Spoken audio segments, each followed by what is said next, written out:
Okay, good afternoon, ladies and gentlemen. Thank you all for joining us. Thank you for your patience. We were waiting because the plenary broke a little late, so we'll probably have people trickling in. But I'm Carlos Curbelo, and I'm very pleased to get to moderate this discussion with not just experts, but people who make up the American cannabis industry. And this is an exciting time for this industry, a dynamic time.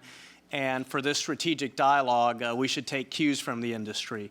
Let's keep this with as little structure as possible. If anyone wants to jump in, if anyone has something to contribute, don't raise your hand, don't raise your placard, just press your button and get your point in.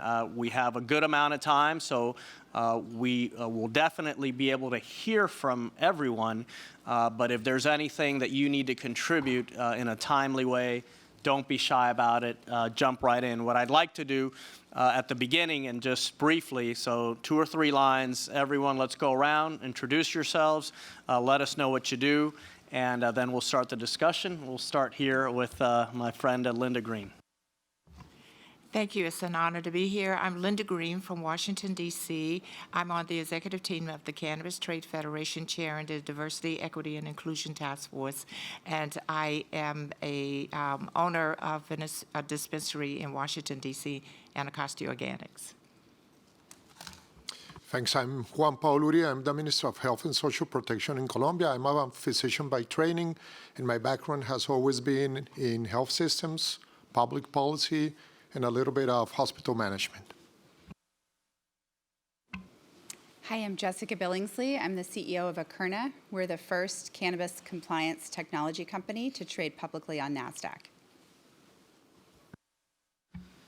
Hi, excuse me. Hi, my name is Rob DeLeon. I'm the Associate Vice President of Programs at the Fortune Society. And I am actually not one of the folks that make up the cannabis industry. We work with individuals who've had criminal justice system involvement.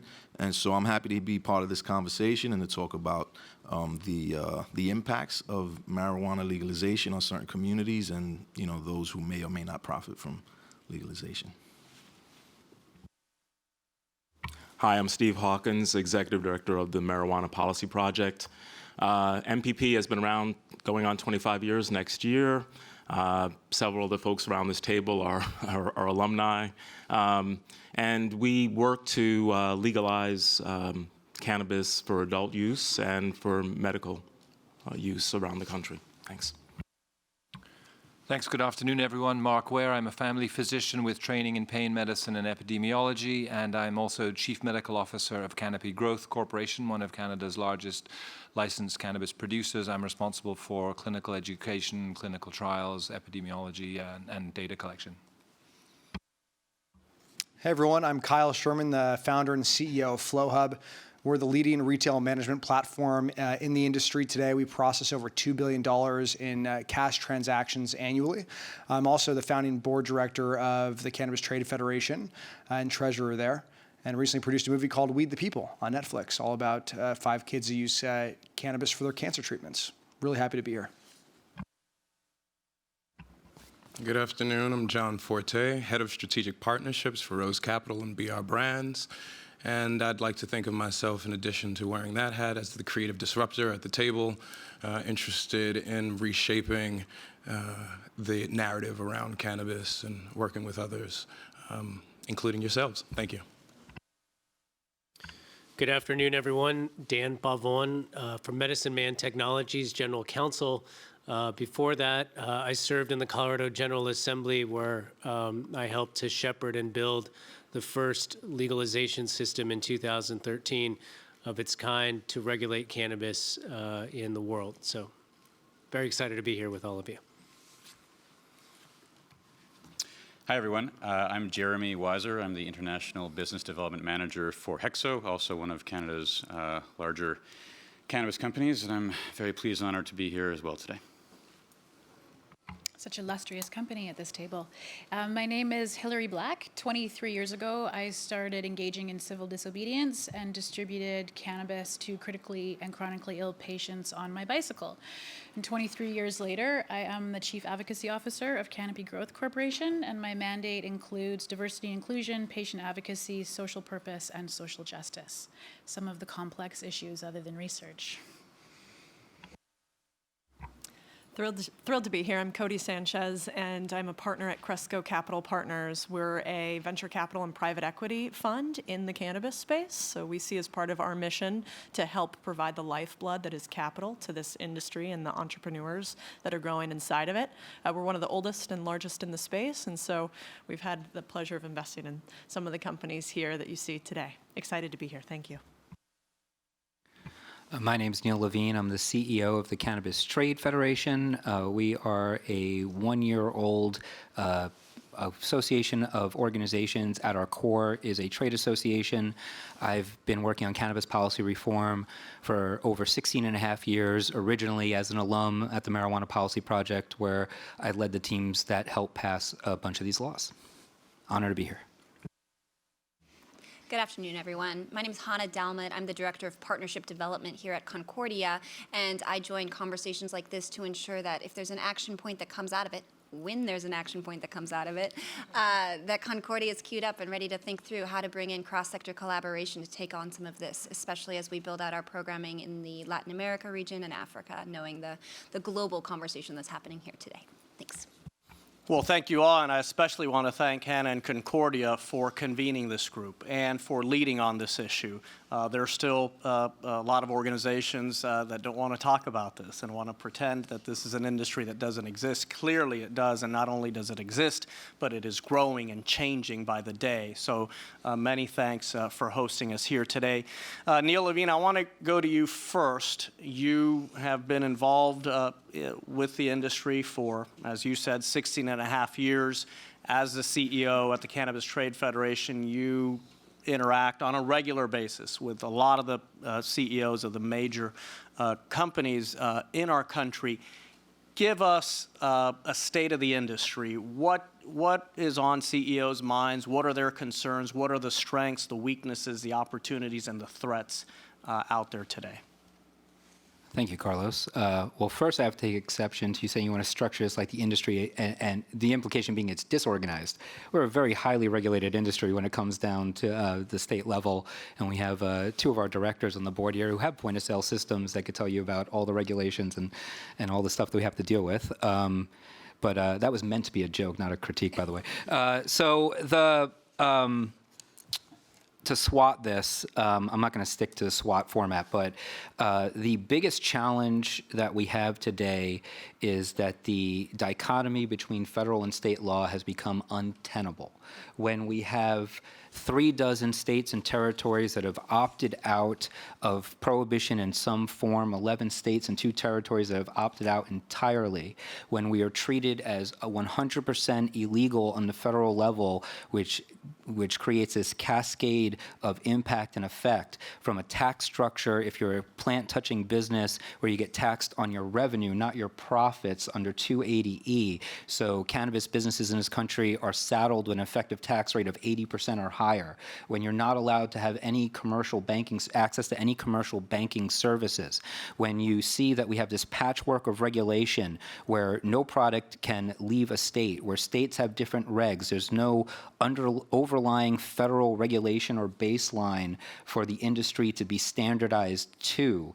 When you take a look at states that are trying to do things, because from the beginning of our industry, we have an equity problem when it comes to the C-level, when it comes to ownership, and a lot of that we can get into how that happened. But if you start the industry by the first adult use sale in Colorado, we're only 5.5 years old, and so it's this patchwork of states that have come up in different layers and with regulations that were meant to keep folks that were drug dealers from legally legally growing drugs but illegally selling them, and we've grown up and we've evolved so fast that it is just time for Congress to act. There are over 200,000 people who work in the legal cannabis industry in this country today, and every single one of them could have been arrested on a felony for coming to work today. Every single one of them has trouble getting a mortgage, has trouble getting a car loan. Legal immigrants on visas will be deported for working in a state legal industry, and on and on and on and on. The conflict between federal and state law must end. That's our biggest problem. So clearly, policy, right, and federal law seems to be the major obstacle. Who wants to talk to us about the SAFE Act? Because if federal policy is the greatest challenge, I guess we're seeing for the first time in many years a serious effort in the Congress to advance legislation that will change the status quo, perhaps not address all of the challenges that Neil mentioned, but the SAFE Act, what does that mean for people around the table? Kyle, you mentioned process $2 billion in cash. Will the SAFE Act change that? Will it allow the industry to accept payments the way any other industry does in this country? You know, Carlos, it's a great question. The reality is the Safe Banking Act is not something that will change payments in the space. It will open up the ability for more of our customers to bank. But there's another act called the States Act that will actually enable payments tech to take place in the space today. But the reality is safe banking is just one step there. It's not going to solve the actual whole problem. So let's get some other views from around the table. The SAFE Act, the States Act, what's enough? What would be an achievement for the 116th Congress? What would it mean for the industry? And by the way, we don't only think of the industry. Neil mentioned a lot of the victims, right? A lot of the people who over the years have paid the price for a set of federal laws that is oppressive and unfair, and particularly to lower income and people from minority communities. So as everyone around the table thinks about what the policy outlook is for the remainder of this year and next year, what is it that you're looking for from Congress? Well, I can tell you as an operator, licensed operator in the District of Columbia, that the States Act is very important to me for it to be to get through this Congress. Capital is always very hard in a small business. And with us having 80% of each dollar of our revenue tax, is going to be very hard if this continues for me to survive. I think the large companies will be able to survive, but for small mom and pops, such as myself, I wouldn't be able to survive. The other thing is with safe banking, that is critical for us as well, because we deal in a cash business. And so my employees in cash, vendors are paid in cash. You have to find safe places to put all this cash. Your customers have to pay in cash. It's just it's a big public safety hazard. We are not able to use debit cards, credit cards, get lines of credit, or anything. So both of those bills are very important. I think that the States Act will cover a lot of the issues that we are facing, and will allow us to be able to survive in this ever-growing multi-billion-dollar industry.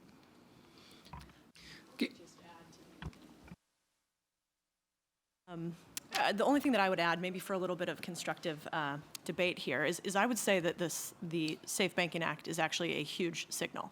And so, in fact, while it might not solve all of our issues, the fact that we have Congress pass some sort of positive bill towards cannabis is huge. It's huge from a capital perspective because, as you mentioned, what this means is at this stage, up until now, you have not really had a single institutional investor in the U.S. give capital to plant-touching cannabis businesses. If safe banking passes, that is a ripple effect across the financial markets. And in an industry where we cannot really get debt at all, we can sometimes go to the public markets, only if we're non-plant touching. We don't have bankruptcy proceedings. We don't have any reliable ability to restructure in a downturn. I think the Safe Banking Act is a huge signal to the market, and I think it means that things like the States Act follow more quickly. Thank you for that. And Dan, I know you wanted to jump in here. You know a little bit about legislating, so share whatever you were going to share, but after, tell us, SAFE Act will be on the House floor tomorrow, I think. What does it mean if that bill passes with 300, 350 votes? Is that meaningful, or is it going to be looked at as just kind of an isolated event? Do you think that has the capacity to build momentum? Well, I'll address that question first, which is I think any major legislation regarding the issue of cannabis that passes the House of Representatives is a huge signal to the United States of America that policy changes are coming. Whether or not the United States Senate and the President also agree is yet to be seen. But we need to demonstrate momentum. As the House of Representatives serves to represent all of the people in the United States, that's a good indication of where people are at. And we know that as both industry leaders and as consumers, that 80% of America is ready to allow some form of either medical or recreational cannabis legalization in the United States. Let me just say that I think probably the biggest issue that we have is that right now cannabis is classified as a Schedule I substance. It's the same category as heroin and cocaine, meaning that the FDA has found and USDA has found that there's no redeeming quality medical application for cannabis. What we need is a change to reflect reality.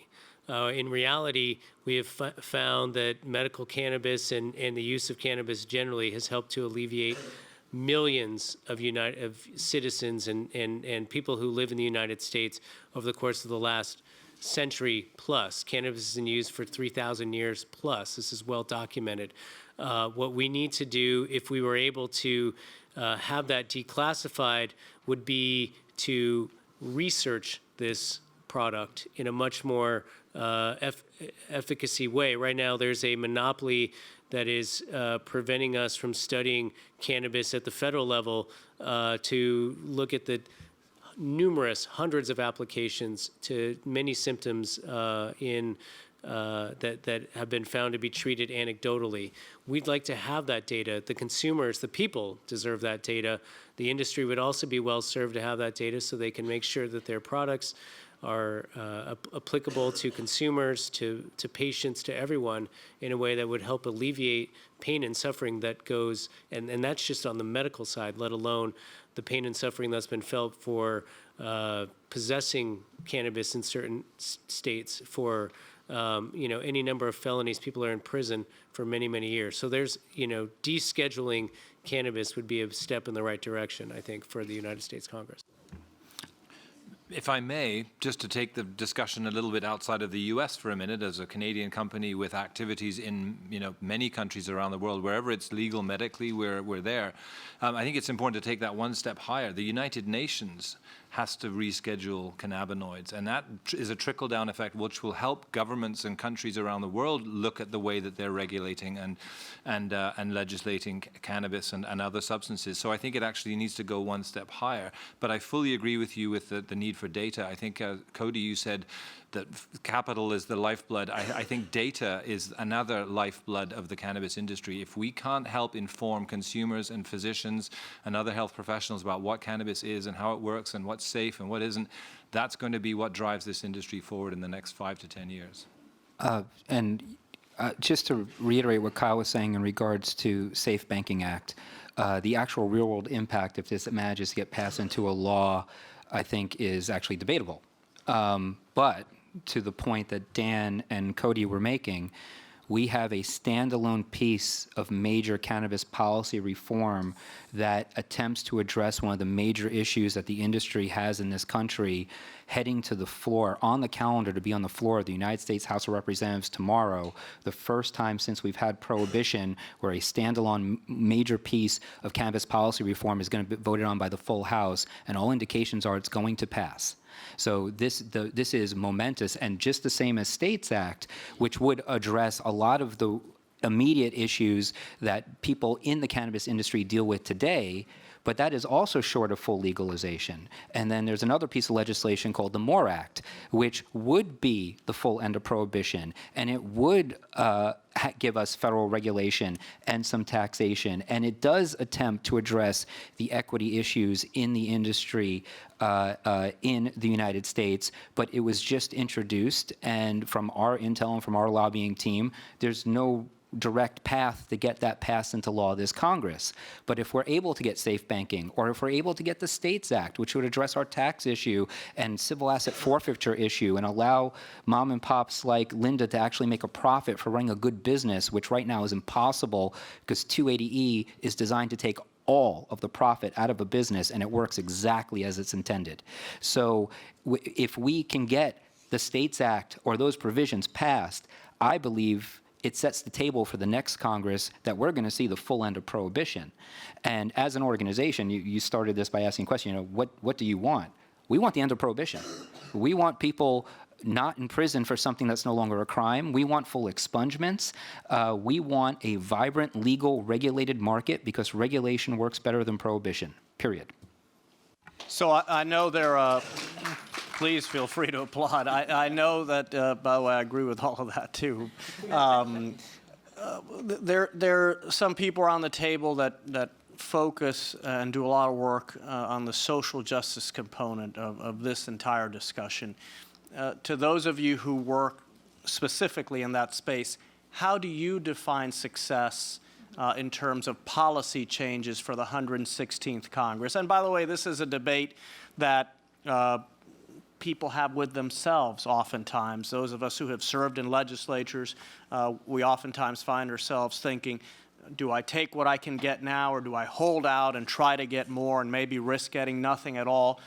From your perspective, how do we define success this Congress? Are we pleased with incremental improvements, or does it make more sense to sit back and wait and hold out and try to get more?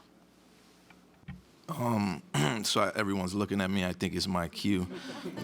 So, I mean, I think what's important is that states like New York have taken a step in the right direction, with the governor expunging and sealing. I don't know what it's a combination of about 200,000 expungements and sealings of cases that were cannabis related. And so I think that's a start. But this industry that is growing the way it is and is worth so many billions of dollars, and then criminal justice involvement in poor communities has like decimated certain communities and families. And so trying to make it out of poverty and out of those circumstances is really important. So I think that inclusion, legislation that makes it so that, individuals not just that have been impacted by marijuana arrests and convictions, but in general are allowed to enter this flourishing business in some way by means of employment or investment, in order to make it out of poverty and to move away from criminal justice involvement. And specifically, as you think about what's happening in Congress, would you be pleased if the SAFE Act passed? Would you be pleased if the States Act passed, perhaps with guarantees or promises that the criminal justice reform elements will be addressed as well, if not immediately in the future when there's more of a consensus in Congress? Or do you take the view that perhaps we should wait and these things should move together? Well, I mean, I think, sooner is better. And so, the acts that'll help the industry, of course, are good. And if there's legislation that'll help men and women to have their records sealed and expunged, et cetera. And so I do think that sooner is better. I'm not as familiar with the SAFE Act, the Banking Act, but I was reading up on it today in preparation for this conversation. But yeah, I think that, sooner is best, and it makes sense, right? When individuals are employed, gainfully employed, when individuals are able to support themselves and their families, they're less likely to engage in acts that, are criminal. So we have to continue this policy discussion, but Minister Uribe Restrepo of Colombia is here, and he does have to leave a little early. So I want to turn to him. And since Dr. Ware reminded us, although some people in our country these days forget that we live in a global economy, we still do, even if we choose not to recognize it. And Minister, I'm interested in what the Colombian perspective with regards to what's happening in this country with this industry. What are the feelings? What are the concerns? And then also, if you can, give us some insights into how Colombia is managing or treating cannabis these days. So thanks, Carlos. And I was listening to all of you guys, very interested and thinking, what am I doing here? 4 years ago, you wouldn't have seen a Minister of Health and Social Protection from Colombia sitting around this table. So things do change. In 2016, Congress in Colombia passed a law that basically legalized our capacity to develop medical cannabis. And please excuse my English. I'm not used to talk about cannabis in technical terms, and it's not my expertise. But there's been, in the last 2.5 years, a very interesting evolution. First, again, the law. We don't have a federal country, but we do have national and subnational divisions, but there's unity in terms of the legal framework for the whole country. So we don't face this dichotomy that you so clearly expressed.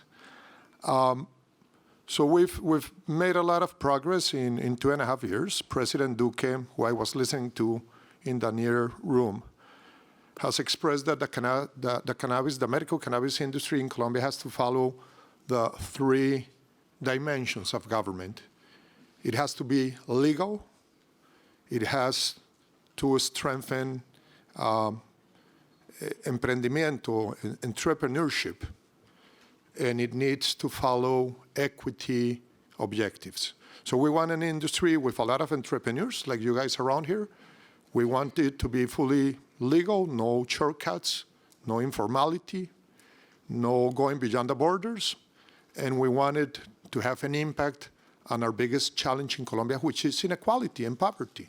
And I think those are 3 perfect objectives for a young industry that wants a space to innovate and to generate value. Very quickly, Carlos, from the government perspective, and again, 4 years ago, I would never have thought that I would be speaking about this. We're working on 5 or 6 big dimensions in the Colombian government.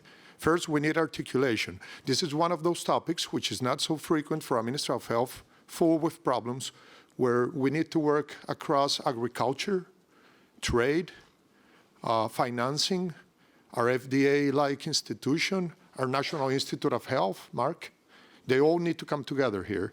The Ministry of Justice has to be here as well. So we all sit in the table, and that's not easy.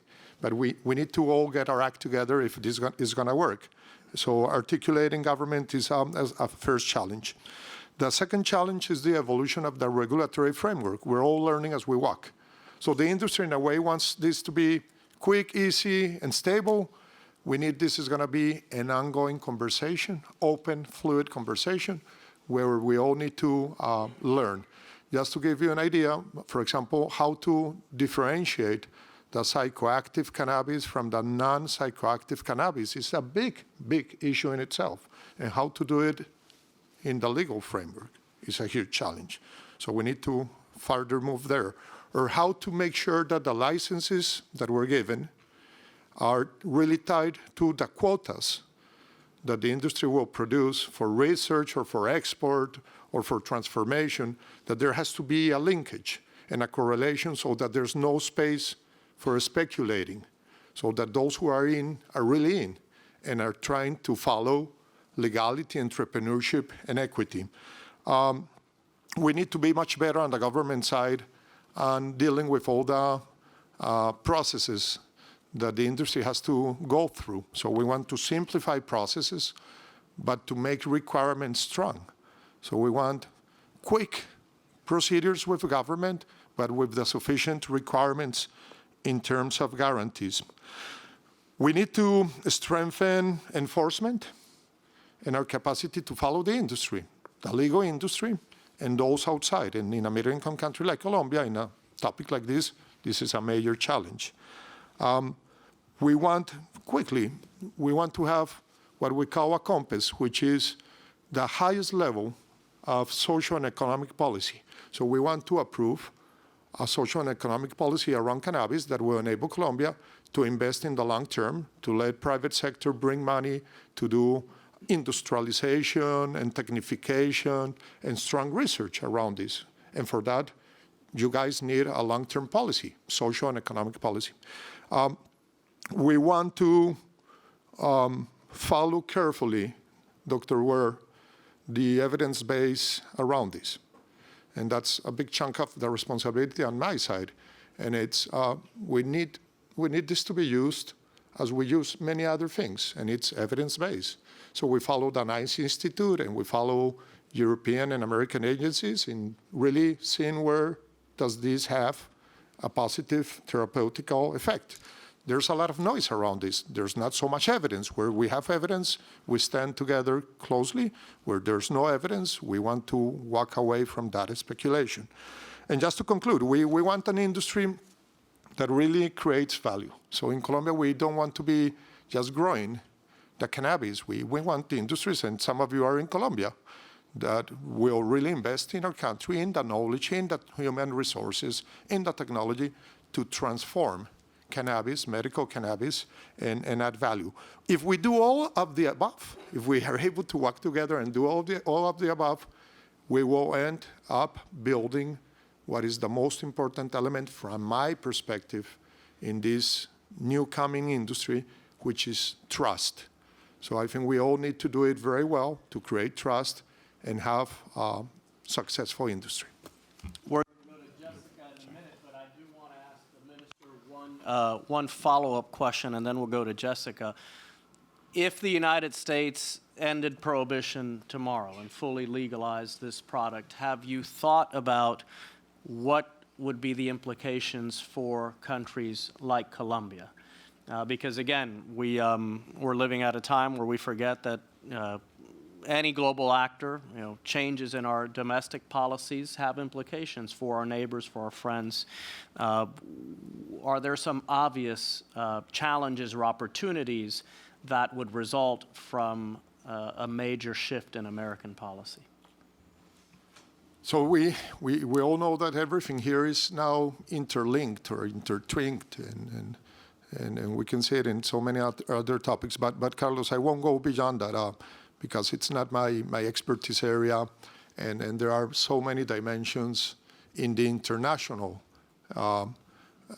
area of medical cannabis and the whole discussion between prohibition and regulation that I think I'll better stop exactly where I stopped. I just want to make a quick comment to the minister here. Thank you so much for taking that leap in Colombia. 7 years ago, if you said, what would you be doing, Dan Pavon? Would you be talking about medical or cannabis in Colorado? The answer would be no.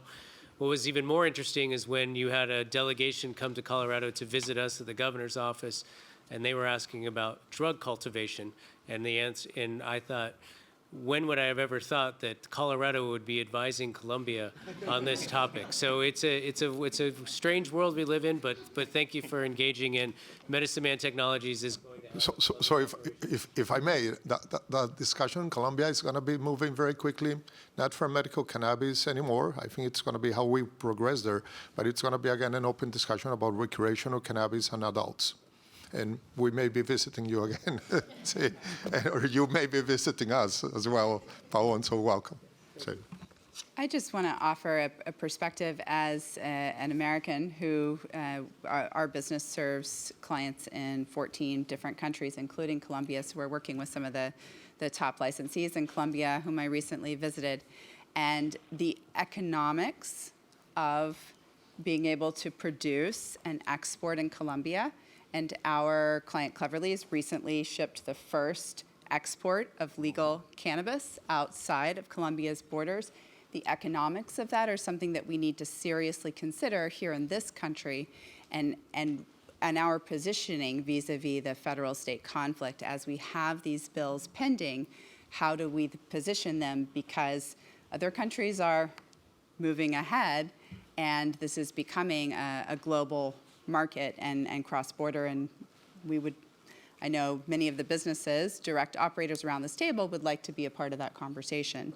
And to the point earlier of SAFE Act, I'll just offer that any step forward is a step forward.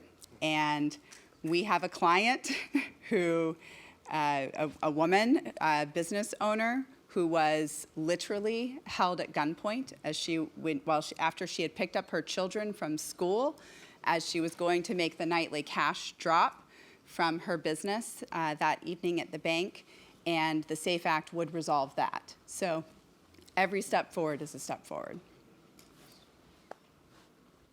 Minister, thank you for joining us today. And I also really want to compliment you and Colombia for some very progressive measures and some regulatory framework that's in place that I think is very well thought through, particularly around the production. One thing that I would ask you to consider as somebody who has been working with critically and chronically ill patients for 25 years is to consider developing a compassionate access registry so that patients aren't waiting. You could register them, you could study them, but right now you have patients in your country that are accessing cannabis that is from the gray market, that may not be clean, it may not be standardized, they're not necessarily getting the cannabinoid profile that they need, and so please don't wait. The clinical trials need to happen, the regulatory framework needs to be put in place, but you are producing legal, clean, high-quality cannabis in your country, and the critically and chronically ill patients in your country need access to it now. So I beg you on their behalf to consider a compassionate access registry that could be connected to a research program. Yeah, I would second that.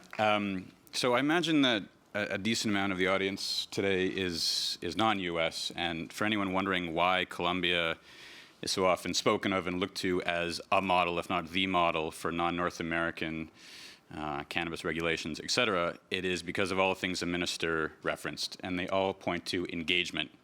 So then to connect to domestic Canadian-American issues that Dan and Mark referred to, engagement is beneficial across the board. I think in whatever your pet issue is, whether it's social justice, criminal justice issues, whether it's the safety of products, underage use, the solution is more engagement, not less. That doesn't mean we need to have a prescriptive policy of legalization tomorrow, decriminalization tomorrow, but research involving the medical community, academics, private sector, public sector. That's the first thing I would say, and then that's what sort of best serves our shared goals. On that, I think we should agree. And then Neil mentioned something earlier about prohibition. I was talking with someone at the conference yesterday morning who said, "Have you seen the new Ken Burns documentary Prohibition?" We got into this very interesting conversation, and to sort of take it to a 30,000-foot level, it's amazing the parallels that you see between alcohol in the 20s and 30s under Prohibition and the days of Al Capone versus alcohol as an industry today, and cannabis just a few years ago versus cannabis today.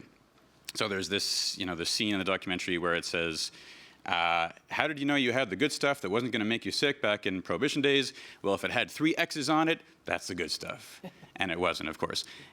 Today, you walk into a liquor alcohol store in downtown Toronto or in any American city, and if you want a white rosé from California with 12% alcohol, great, that's over there. If you want a bottle of Coors, that's over there. You know the products are going to be safe, regulated, high standards, et cetera. And 3 years ago, or less, in cannabis, if you were going to consume something, you really had no idea what the heck you were putting in your body. You really didn't. Today, you walk into a retailer in Vancouver or Toronto or most states where it's legalized in the US, and if you don't want a psychoactive, you choose your 2% THC and your 18% CBD, or the reverse, and you see if you like it, and you can go back the next week. And you know that, certainly from the Canadian experience, that the Ministry of Health has been engaged, it has been involved. And these products that end up in the retailer shelves must be held to a higher standard, believe it or not, than actually any food product in the country. So all this to say, our shared goals, I think, are best served by engagement. So we're going to go back to policy. We're going to go back to the international element of the industry. But Jeremy, since you are mentioning health and safety, I think we must address what is currently on the minds of many of Americans, what's been leading the news the last couple weeks, vaping. And what, if any, is the relationship to the cannabis industry? How can the cannabis industry lead in this space? What should our country be doing beyond the cannabis industry with regards to this most recent crisis? Yeah, I think, first of all, it's important to note that out of all the stories of illnesses, these were illicit black market vape cartridges that were being consumed by the people who either passed away or became very ill. And so it's more important than ever that we need to, regulate instead of prohibit, because consumers obviously want these products. I mean, they're going to buy them if they're illegal or legal. There's really, the demand is there. And so I think it's just really important to note that, these things are happening because of prohibition. That's it. And, as others have spoken about here, these products on the legal side of the industry, we're tracking cannabis better than we probably track uranium. I mean, this stuff is literally, the source of everything back to the, unlike a regular, for those of you who don't know in the room, unlike, a regular retailer or boutique, right? You go in, you buy here's a smart water here, right? It has a SKU on it, this UPC code. And it's just a general SKU for this size or volume of smart water. It's the same on millions of bottles. But in cannabis, if this was in a dispensary and it was an infused product, the 5 of these bottles may have the same SKU, and then 5 other ones may have a different SKU, because it's helpful for the government to know where that product is actually being sourced from, where the organic material was sourced from, right? So, okay, we know that Smart Water batch 1 came from, source packages A, and here's pallet 2, they come from B and C and so forth. So I think it's just really important to note that, if we end prohibition here, we're not going to see these types of things happen. I mean, there's just a tremendous amount of tracking, testing, and things happening in the legal side of the business today. I mean, I would only add a few things there. I think there's, beyond just counterfeit goods, I think there's 5 things we have to be thoughtful about and careful when we talk about vaping. One is certainly you need to buy it in a legal dispensary or through a legal venue. The problem with that is it's been very public. There are groups like Weed Maps, which lists also non-legal dispensaries. And so as a non-industry insider, how am I going to know that CanCo dispensary is legal and CanCorp dispensary is not legal? You're not going to know the difference. So I think we have to push back on the companies within the industry that are kind of moving across the line. So that's 1. 2, I think we have to be very thoughtful about the fact that thankfully most of this was illicit or counterfeit, but on top of that, there are additives in a lot of these products, like vitamin E acetate, which everybody's talking about, but that's just the tip of the iceberg. I mean, there are hundreds and hundreds of additives that can go into these products, and so I think we have to be very careful about research above and beyond just cannabis, but what do we add to cannabis? Then the third issue that we tell our investors and our clients and our companies that we invest in is the difference between a closed loop and an open loop vape pen. And so essentially these 510 thread vape cartridges, which are the ones with the issues, are oftentimes dual individual cartridges that are being filled with homemade, construed product, and those, because they're open loop and you're allowed to mess with them, have a completely different profile than a closed loop system. And so the closed loop systems are companies like, AeroPen or G-Pen, that just like your iPhone, you can't go in there and mess with the software in an iPhone, but in a Samsung you can. And so there can be a little difference between the two. So I think we have to look at that. And then finally, from from our perspective, we have to look at where we're sourcing some of these ancillary products from. And so I think the next thing, it might not be deaths, but if we have lead inside of our cartridges because we're getting cheap product from China, we have to be thoughtful about that too. The only way we can do all of this is if the FDA starts to get involved and if it's federally legal in some way, because then we have people that can actually help us regulate and keep consumers safe. But we can take a step before the FDA gets involved, which is to allow more research to be done in the cannabis space right now under the current regulatory system, allowing more bulk manufacturing licenses to study cannabis and the additives and everything else. I also think it requires a partnership with our health ministers and our health departments in our respective states to really look at and determine, you know, again, whether these additives are causing the harm, and if so, being very swift about removing those additives to these products. So Medicine Man Technologies is very adamant about the products that we put into the additives we put into our products. And we've done some recalls and we've done a few other things to make sure that even out of an abundance of caution, and because the research isn't there, I mean, that's the bottom line. The research isn't there because the federal government prohibits research on this particular issue from getting the science that would help consumers, industry, and everyone else. So unless and until that happens, you know, the industry has a responsibility, I think, to be out of an abundance of caution, to look at their products, look what's in them, and make sure that those are safe for the consumer. So there's a lot of different elements in this. It requires partnerships with health, requires research to be either authorized by the FDA or DEA and or the states. States have a responsibility to do this as well. And it just requires us to be a consumer-forward industry, which I think is very opposite to some of our competitors. So I think providing a solution and giving something to our partners and to our consumers to say, we have some ideas about this and we're going to take these precautions in the meantime, and hopefully this will get resolved swiftly. I'd like to add and build on the prior comments and just state that traceability matters. And the seed to sale tracking concept that we at Akerna invented and that we've applied to the cannabis industry can also be applied to anything we put on or in our bodies. So this is a conversation happening in cannabis, but it could be happening, and it is happening in tobacco as well, although it could be happening 6 months, 8, 9 months ago. It was romaine lettuce that none of us could eat. And even then, the FDA, it took weeks to narrow down the source, and then with not 100% accuracy, if that were cannabis and it were being tracked seed to sale, as many governments do require, we would know nearly immediately. Our product, MJ Platform, contains the ability natively to track additives so that this could be pinpointed and identified. And we've recently announced a partnership with Solo Sciences to provide the ability for consumers via a tag on the product to interact and pull up the traceability information.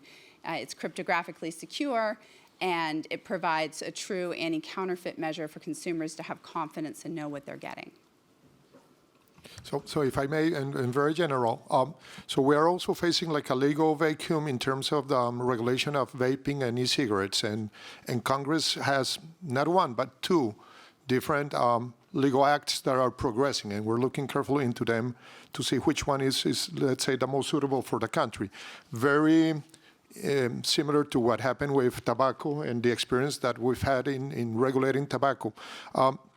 I just wanted to say that in addition to the quality and safety concerns that are done, which are so important, there's also, from a public health perspective, a very tricky and I would say significant area where the cannabis industry needs to be very careful, and it's with the information for the public, what you really transmit as traits or characteristics or features of the product. And at least in my country, I do see that in the use of cannabis for other issues, and I'm talking about cosmetics and other things, tomorrow food and drinks and things, there can be a lot of speculation. It's a very interesting brand. It's very easy to try to push the business through not so exact information, and I think that it needs to be very carefully looked at. I think that's going to be another challenge for the industry. Beyond the medical cannabis itself, Mark, which again is challenging in itself. I will need to excuse myself, but in 5 minutes. Thank you so much. Thank you for your participation. We greatly appreciate it. Thank you.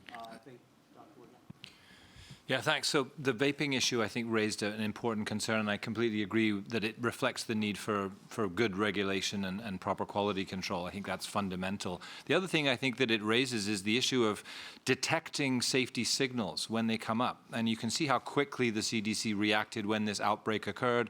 The hunt begins for the cause, and it's helped by traceability. It's helped by these kinds of measures that are taken to be able to identify the source of the problem. The other thing that has to happen, though, and this is a word that I'd like to see much more in the cannabis ecosystem, is something called pharmacovigilance, which is training the health professionals, the pharmacists, wherever the product is being dispensed or being managed, that people know how to report adverse events. And if we put this into place, Canopy has a global PV program, and all the employees in the company, from the trimmers to the CEO, are trained in how to report an adverse event.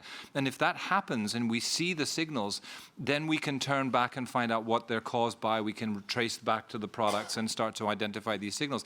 If we're not looking for safety signals, then they'll come back and bite us. And we've seen in the pharma industry with issues around Vioxx, with opioids, that people aren't paying attention to safety signals, then problems start to surmount and become really, really challenging. If we're watching prospectively and with good pharmacovigilance, we can be doing that. We can see safety signals as they occur. And if we don't see them, we can say, we're looking, we're just not seeing any serious. We've got thousands of adverse events from Canopy over the last 4 or 5 years, and it's a remarkably safe product. But we're actually looking for those safety signals. So putting that into place along with quality, I think, is another really important piece. And mostly I agree with pretty much what everybody said here. You know, when we're taking the industry out of it for a second, and we're going back to the social justice policy of ending cannabis prohibition pre-industry, the number one argument is the relative safety of cannabis, that we have over 5,000 years of recorded medical history and nobody dying from a cannabis overdose. Now we have products that have been manufactured from cannabis that have caused some folks to die, and yes, it does. There's ongoing federal and state investigations, and those are not completed yet. So very, very hesitant to say anything that puts anything out there that could undermine or influence those investigations in any way, shape, or form. And we have people who became very ill and people who died. And you know, as the industry, our number one concern is with the health and safety of our consumers. And so goes back to, and I sound a bit like a broken record, but it's true. It goes back to that we have, this does look like it's mostly in the criminal markets. And we have a patchwork of legal and illegal states.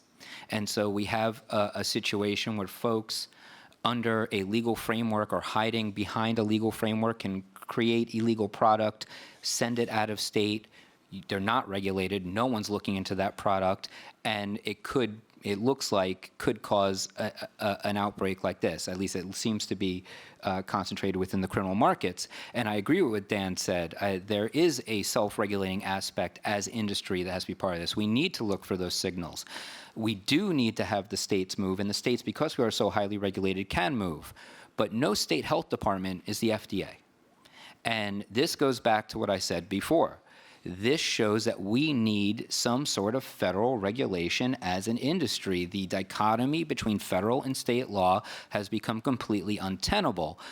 However, that does not mean, and we would not advocate, you know, there's two ways to go about this on the federal level. You can remove cannabis from the Controlled Substance Act entirely, which is what we advocate, or you can reschedule it down to a lower schedule.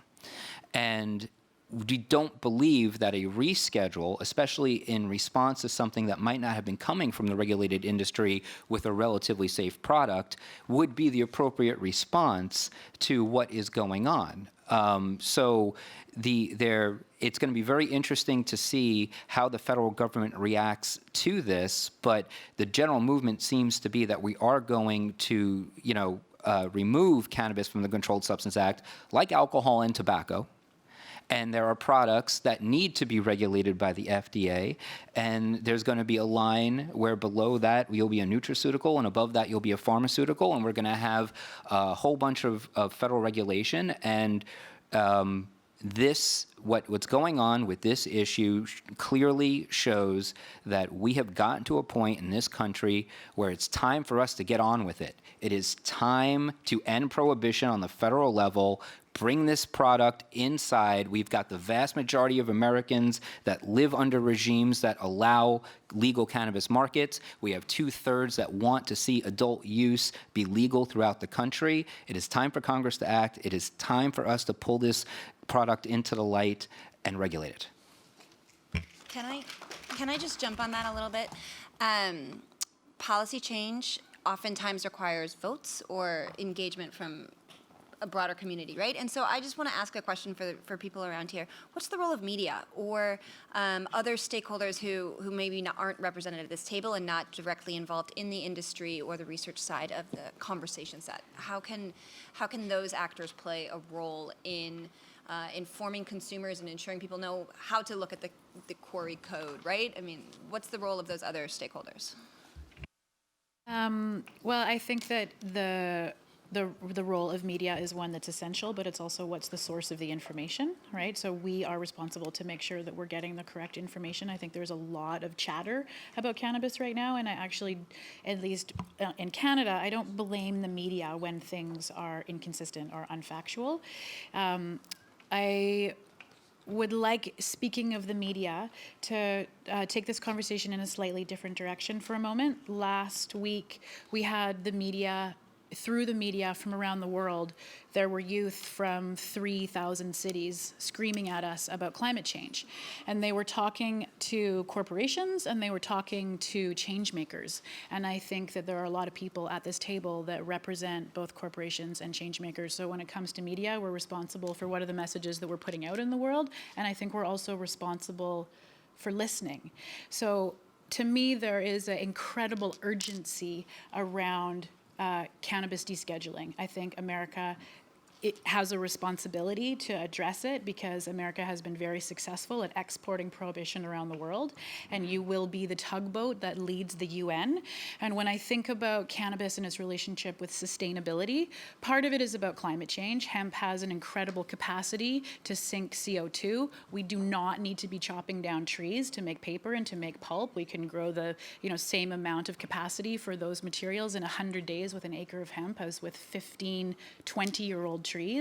So there's an incredible urgency around cannabis being a part of a solution to the climate change. But when we talk about sustainability, it's also about economic sustainability. So when Canopy goes into a new community or goes into a new country, we choose a place that is economically devastated, essentially, or is having a challenging time. And we as industry have a responsibility to be sharing resources and to be building up communities. And we've been incredibly successful at that in Smiths Falls, and that will be a part of our mandate in different places of the United States.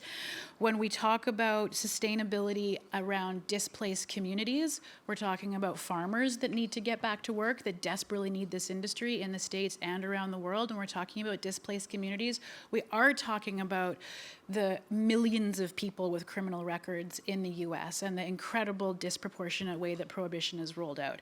I am a white weed corporate woman from Canada rolling down with my massive international publicly traded company to touch down in the United States in the cannabis industry. And I think about it at 2 o'clock in the morning around my responsibility and the mandate that we have around the social justice issues. So when we talk about legislating social justice issues, I think this is very important. I think people also always find a way around legislation. Some of California's attempts to legislate around social justice and social equity, I think, has been misused and even abused a little bit.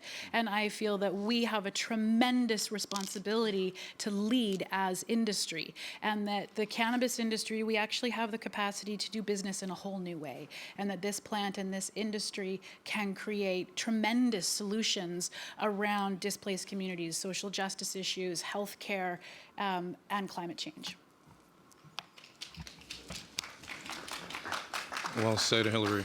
I think that we've gotten here, having this discussion, not necessarily with the help of media in the traditional sense, particularly because we on the inside of this nascent industry haven't had the same sort of access to be able to promote our goods, to be able to talk about our products, to be able to spread awareness without that information being censored or somehow monitored. Or obviously, this is a regulated industry, and as it should be. But for us to engage in the selective myopia that we do, and to cherry pick what's convenient, that's what's happened in my personal opinion with the media. You've had folks who are on the side of the failed war on drugs, who put forth propaganda and misinformation, and in some cases disinformation, and it was really, really hard to combat that information unless you were able to do it anecdotally. Well, why? Because, well, this is how this medicine, or this is how this ingredient has impacted me, my family, my community. So the people are speaking, and we're seeing the tide shifting, but it's not necessarily because we've been aided or helped by the media. I'm working for Rose Capital and BR Brands. I'm building brands on our way to legalization, and it's very, very difficult to build a brand responsibly if I can't advertise, on Monday Night Football, or have access to Instagram in the same way that alcohol companies do.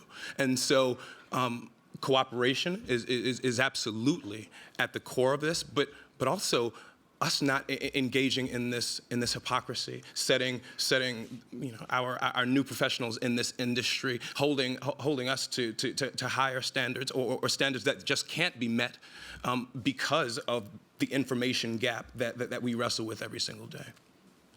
The only thing that I would add to that is well said. I think actually the Safe Banking Act will be one of the things that changes what happens in the media. Because if you think about it, the media today, if we think about traditional television, viewership is down at all-time lows. So the real way that we consume media these days is through Facebook, Instagram, et cetera. And the only way that brands, for instance, or companies can access those media sources is through PPC, pay-per-click, is the ability to use credit cards to be able to advertise online. And the only way we can do that in cannabis is if we have banking and credit cards, and we're allowed to. You just saw last week that Shopify, for the first time, allowed CBD companies to come onto their platform and utilize it. You just saw for the first time that CBD companies are now allowed to advertise on some of the platforms. If we do the same thing with cannabis, what you're going to have is not just a bunch of advertisements, but what you're going to have is actually a different communication and a voice for cannabis, that we don't need to have newscasters telling our story for us, because this industry will actually be able to do it ourselves if we're allowed to pay for it, because sadly, the media today is all pay for play. And the only thing I want to add that's a little bit different from this is I haven't heard from Steve yet, but one thing that I agree with you completely about prohibition, but I always think there's a disconnect from what our hopes are and what reality is, especially when it comes to Washington. And so you sit in Washington, D.C., you're with one of the longest standing lobbying firms out there for the cannabis space. What's the disconnect between what we want and what's actually going to happen in regards to vaping, prohibition, safe banking? What is your take, and what do you see actually on the Hill? So just going back to media, we had a piece that we put on our website on how the equity issues, how even with the Safe Banking Act, there's some equity built in there. And just someone wanted to put that on their Facebook account, and it was blocked because we have marijuana in our name, it was blocked from being able to be posted on Facebook. So we have, so how do you begin to have a conversation with the American public around ending this aspect of the war on drugs when you can't even have a rational discussion through one of the most popular aspects of social media? So these are, challenges. The challenge that I see, and in the comments around the table around ending prohibition, and and that being the gateway, of course, for the FDA to get involved, it all gets back to the states, right? And we cannot forget how fundamental the states are going to be in all of these conversations. We're in Congress right now, having built the support for the SAFE Act precisely because at the beginning, at least when the act was introduced, 10 states had passed adult use, and of course the the other states that have medical use. But that has created enough tension to at least get the conversation going.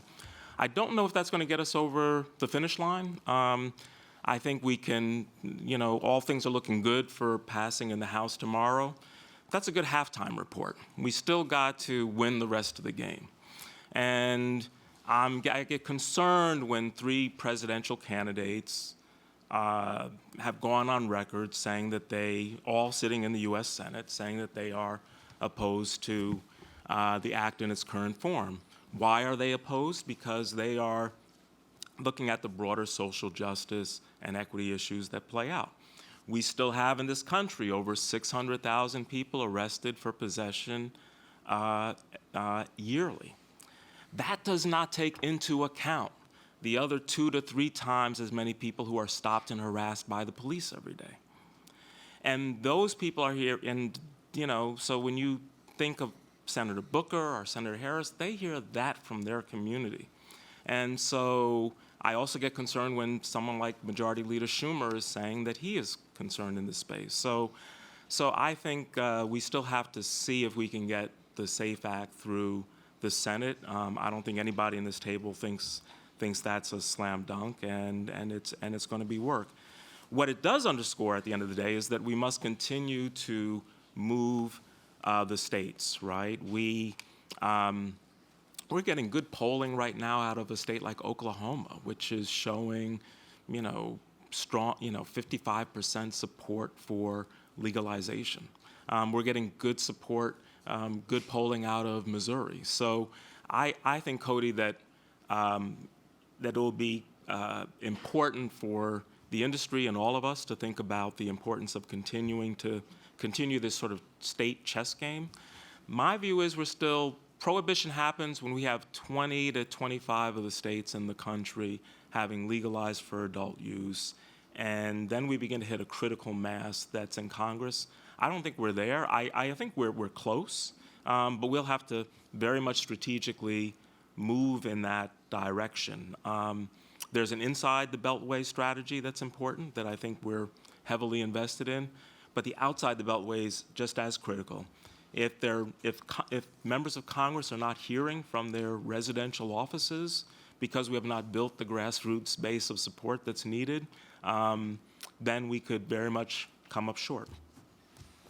So just a quick question for the table, and please feel free to jump in after with any comments, but is time running out? I've had more than one person come to me and say, if Congress doesn't act within the next couple years, the American cannabis industry, with all due respect to our neighbors who are here at the table, is actually going to be the Canadian cannabis industry.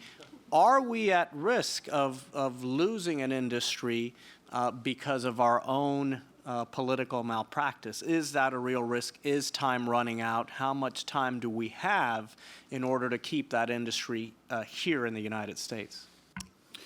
I'll try to do quick answer to that last question, then I'd love to piggyback off what Hillary said and what Stephen as well. There may be a misnomer or a false dichotomy in the notion of wherefore the American industry.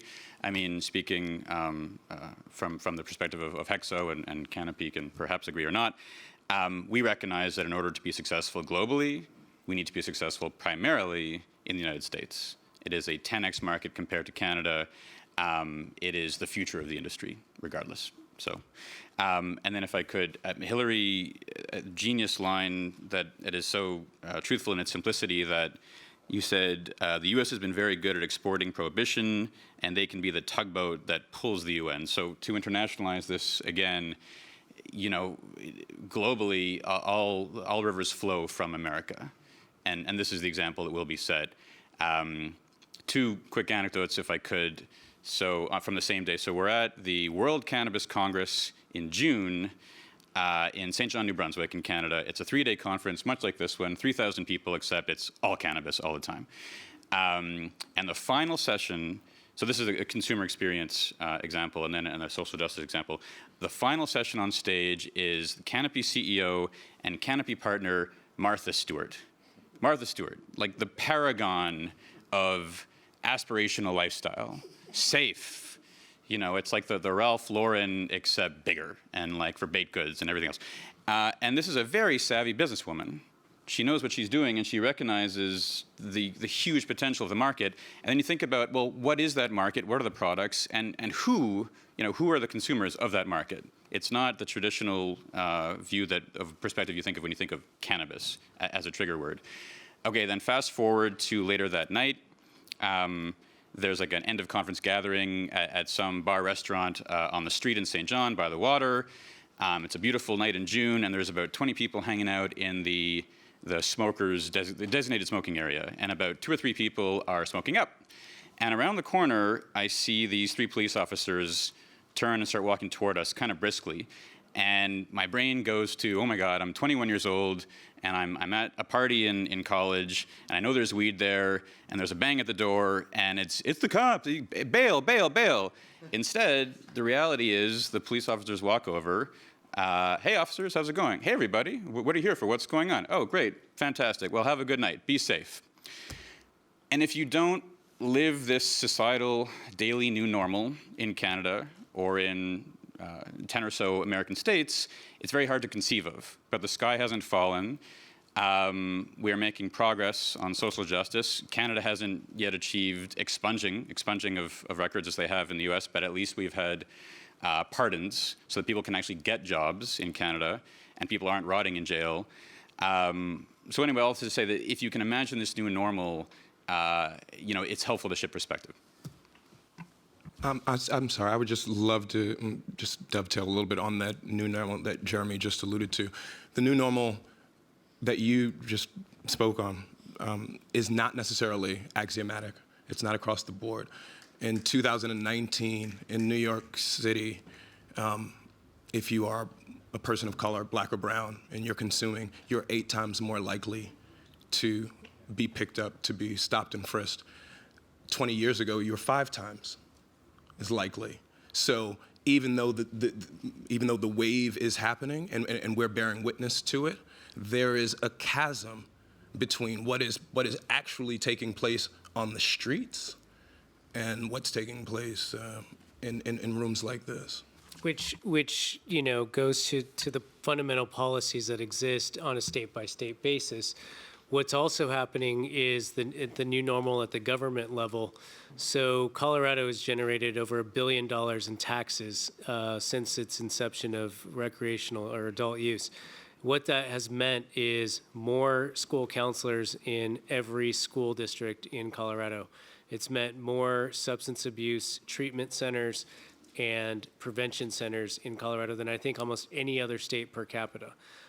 It's meant more education about the use of cannabis in Colorado at a $2 to $3 million price tag that has actually resulted in youth use reduction or stagnant use in Colorado. So what is happening is if we're looking at this purely from a government policy perspective, is that taxpayer dollars are now being utilized by lawmakers who may not have supported adult use, may not have liked it, but are seeing that there are positive benefits to their communities through those taxpayer dollars. And I can tell you that folks like Oklahoma and Alabama, by the way, is having a medical commission discussion right now. Who thought Alabama would be doing that before any other state? One of their big discussions is how can revenues from these sales be used to help either dying rural communities, farms, agricultural areas, or whatever it may be, and that's a big point of discussion. So there is changes, but at the same time, there are still those vestiges of policies that have largely impacted communities of color, but at the same time, there is a big push to take some of those taxpayer dollars. And for instance, in New York, there was a discussion about dedicating a fund, a redevelopment fund, specifically from taxpayer dollars, which would have been the first of its kind for communities of color in New York. So it's a push and a pull. Sorry, I didn't mean to cut you off there with the power of my red light. Thank you for that. And John, I want to add to something that you said. I find myself more often now presenting to the investment community, which is a wild and interesting thing considering the trajectory of my career. But very often people don't have any idea that the history of prohibition is so deeply rooted and connected to racism, and what happened with the unfolding of prohibition in terms of it really being a strategy around racism and putting brown and black people in cages. And so I think that that's a really important piece of the conversation to be having at the venture capital level every time I get in front of audiences of people that are interested in engaging in this as a business. And I think we all have a responsibility to make sure that people understand about the history of prohibition, because then you start understanding about the consequences and what this conversation about social justice means. And it's just blows my mind how little people actually know about the history of prohibition. And when we talk about our new normal, just to give that kind of like a bookend on the other end of the spectrum, I want us to also just remember the incredible privilege that we have to even be able to have this conversation at this level of an event. And remember that in Malaysia, last summer, a man named Muhammad Luqman was given the death sentence for creating concentrated cannabis products that he's giving to critically and chronically ill patients. So my government gave me a medal for doing that, and his government gave him the death sentence. And they haven't killed him. He's in a cage. Our government relations guy promises me that they won't let him kill them. But we just need to remember the devastating effects of prohibition beyond our borders. And this is an urgent matter for us to deal with globally for all of these reasons. I agree with that. I was trying to jump in on what Dan was saying before, but that was very, very well said, Hillary. Taking it back to media, after Colorado became the first state to allow adult use sales, tourism spiked, and when they came out and were talking about all the revenue coming to Colorado, they weren't mentioning cannabis at all. I'm sure that had nothing to do with us. You can't find a warehouse anywhere in a green zone in Denver. I'm sure that also has nothing to do with us or the economic benefit. So we were excluded from all that. We did tried to do a pretty substantial online advertising run to push the SAFE Act this week, and we were banned by Facebook and Instagram from asking people to petition their government to support a piece of legislation, which we were able to get passed, but not until 24 hours before the vote tomorrow. And so, it's when we're talking about the impact of media, it's endemic. The one piece that I would like to raise that I think is the biggest misnomer about industry is this idea that all these folks who have licenses are a bunch of marijuana moguls, that everyone's just rolling in it, that this is an industry that's generating billions of dollars and all of these billionaires. In the American industry, the folks that are getting licenses are holding on for dear life as a placeholder, hoping that becomes true at some point. But again, 280E, which most people have no idea about, and it doesn't make for a good narrative, I guess, for the media, but it's absolutely true, a provision that was passed by the U.S. Congress in 1982 to take all of the profit out of an illegal enterprise is being applied to our state legal industry, and it works exactly as intended. So every single one of these cannabis companies that you're hearing about is bleeding out or running at a very small margin. Even the public money that's coming in from Canada, those companies are all bleeding out. They're not making massive profits. They're investing, they're acquiring. And so there is this misperception in the media that there's a whole bunch of folks that are out there getting rich off of cannabis. When talking to a lot of these folks, there are a bunch of people clinging on for dear life, hoping that this ends so they can make a bunch of money from cannabis. And we do have a diversity issue, and we do need to free up access to capital, and we do need to get more people of color into the C-suites, into the ownership. But right now, that is a sentence for bankruptcy based on how the laws and regulations are structured in the United States. And I want to take a flyer on predictions. So I think that the most that we can get out of this Congress is the States Act.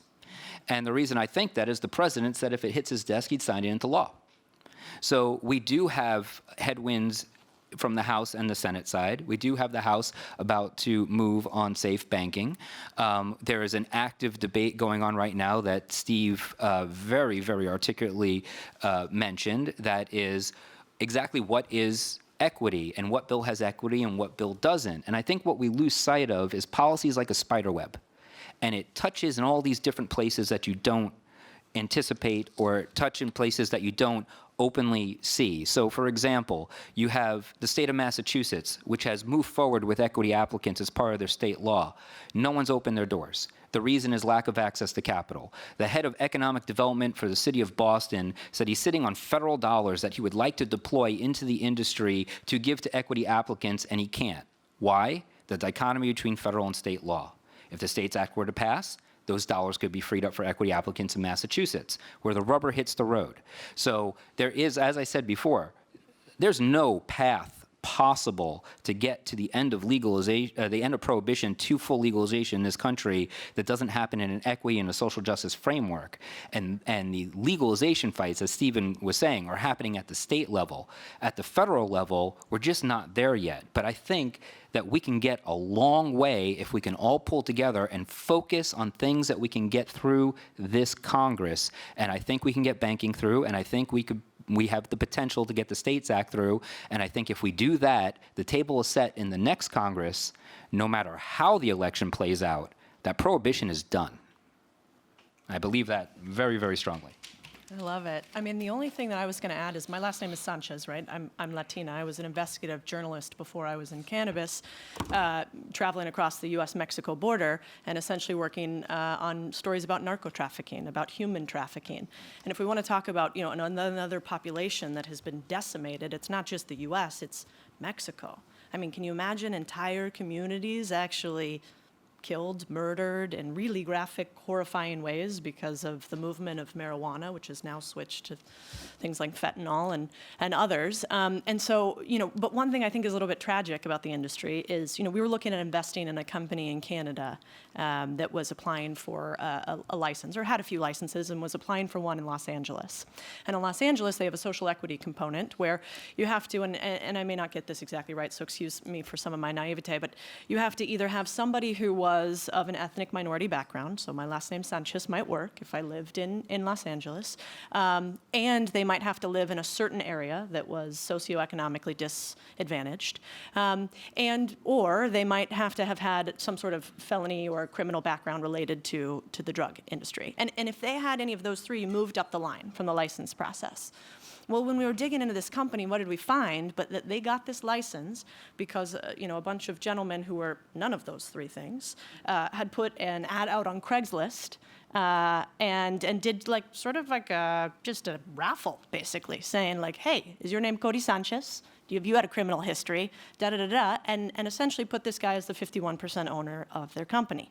Now, the problem therein is I said, okay, well, maybe this helps this one individual man, and that's interesting. But what is he going to do? Are you going to? So say he ends up, after 280E gets expunged, actually making some money off of this effect.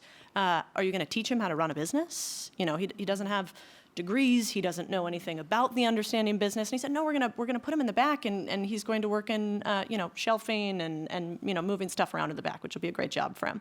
Now, granted, he doesn't have a job right now, so that might be better. But my point in this is, I think politicians take advantage of the cannabis industry in a lot of these states, and they say, because it's a beautiful political platform move, that they're doing things with social equity, when in fact what they're doing is maybe helping one person in LA who's not going to probably, given how statistics show, be able to keep the capital that they have, as opposed to actually helping the community. So that's one of the things that hurts my heart in this industry, is so many people want to be politically correct about it, but in fact we have to dive into the laws and say, does this actually help community, or does it just help you get elected?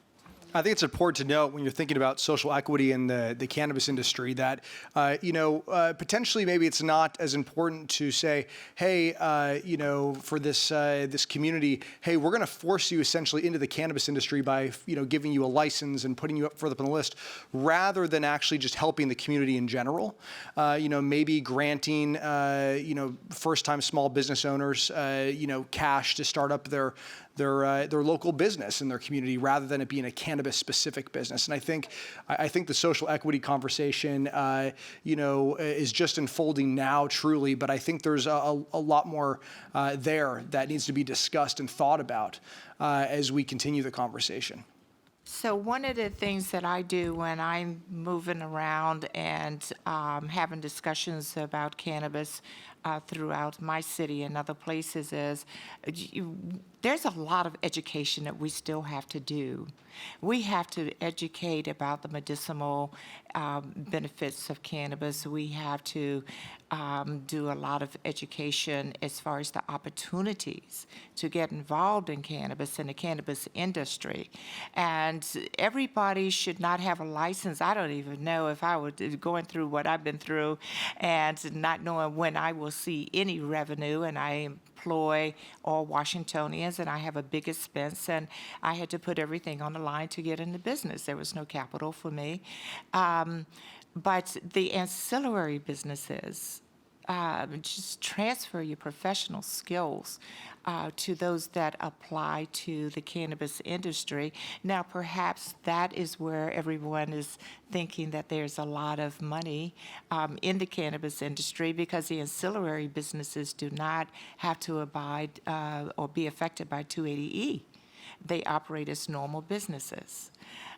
So once again, I really, really push the States Act, because that is the only thing that is going to help me become a lasting, valuable business in my city, where I'm contributing to the economy of my city and employing residents of my city. The Diversity, Equity, and Inclusion Task Force that I chair for the Cannabis Trade Federation is going to do some historical work. It is comprised of 23 of the top civil rights leaders and a diverse group of industry professionals in the United States, from African Americans, Latino, and other races. But one of the things that I was very insistent upon was going back to the educational aspect, is that they go to Colorado and they see the industry from inside out, from the very beginning all the way as operators, all the way to legislators, and also meet with people who are in the ancillary businesses, so they can get a full aspect of the industry. And I think a lot of people need to take advantage of doing those type of self-tours if possible. Everyone in this industry is very helpful, very kind, open the doors to you if you just to have the interest in the industry. But we are meeting and collaborating on creating a policy that we're going to present to the Board of Directors of the Cannabis Trade Federation soon, that can be adopted by them. And the board consists of the top industry professionals and companies in the United States. And if they adopt this policy, it is going to have a tremendous effect in changing the face of cannabis in every aspect in the country. So I'm pushing education, I'm pushing the States Act, and I'm just honored to be part of this panel today. Linda, we need your policy in Canada too. When you're done with it, can you come up and come on tour in Canada and help us with diversity and inclusion? I'd love to. I'd love to. And you could always join the Cannabis Trade Federation, which then you'd have to sign on to the policy to be a member once we have it. I just wanted to just comment on something that back up really quickly on something that Kyle had mentioned and or suggested, and this was with regard to specifically allowing for perhaps social equity applicants to not necessarily be streamlined into the cannabis industry, but to have access to their industry of choice, as it were. And while I think that that is absolutely A-OK and something that I could stand behind, I think that our industry has to do more and has to be better, and that means holding spaces for people who have been left out historically. And until we get it right, until people stop getting extorted and their licenses stop getting used, I still think that effort, that mandate to say we demand your presence here, we demand fairness, we demand inclusion, as much, even though that might be superficial, in the beginning, I think that it sends the right message, and I think it shakes us up. And really quickly, anecdotally, I was having a conversation with a friend of mine talking about what I've been doing in the space personally, and then what our company does and our core investment strategy, and the fact that we're non-plant touching, and he kind of snarled and he laughed. He was like, well, I don't really know what that means. And he said, well, you guys are sitting around and you guys are adding jargon to this, and well, what are we doing? We're professionalizing a relationship that we've had for millennia and allowing for certain folks to have access to it, and then certain folks to have higher barriers, higher entry points of access to it. And so societally, I think that some of the lowest hanging fruit is our skepticism, right? So we just, well, I'm not gonna invest in that because somebody will just, and this is me speaking as a man of color, I'm not gonna go out and get that license only for somebody to come and use me. And yes, is that a reality? Could it be? Potentially. But it's not the only reality, and it's certainly not the only solution. So while that's happening, while it's prevalent, or while it's out there, I don't necessarily think that we've got to invest in usury, extortion, these simple acts that are supposed to be reflective of a larger effort, and we're not buying into it because we haven't gotten it right just yet. So that's the only point that I wanted to make to that. Thank you. Well, Sorry, go ahead. real quick. Go ahead. Oh, I was just gonna agree completely with John Forte and say that I think it is important that we have some placeholders for the people that have been left out. I think there's a few like angles here that we should keep, very strongly in mind. One is that there's a social responsibility as far as companies are concerned, communities that have been impacted by the criminal justice system, specifically when it comes to marijuana, and to reinvest in those communities and to bring in more professionals from those communities to boost the economy or to boost the market, but also to allow individuals to participate in this market who have been impacted by crime in general or by disproportionate policing in their communities, specific to marijuana and otherwise. This flashing red light here means that our time together is almost over, and that means it's time to say thank you. I first want to thank Concordia for being one of the foremost conveners in the world and for convening this impressive group of leaders. I want to thank the audience who's been listening very respectfully today, and I want to thank all of the participants. This is clearly an industry that is looking and thinking beyond its financial statements, and that's very timely as capitalists more and more every day are called to do that. This industry is doing so voluntarily despite being under a lot of stress. So I commend all of you for being leaders in the industry, and I thank you for your contributions here today.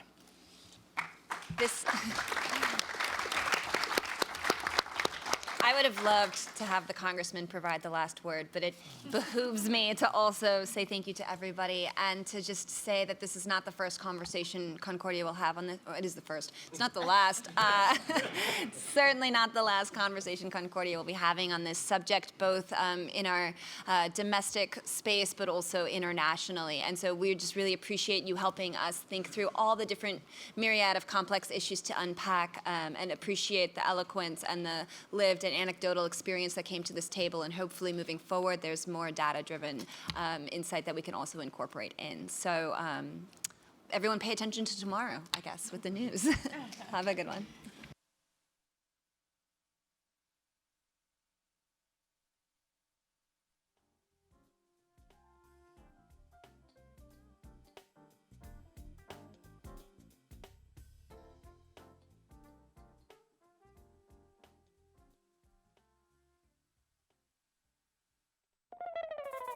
You're looking good. You look so good to me. You're looking good, good, good. And watch out. I know you look good to me.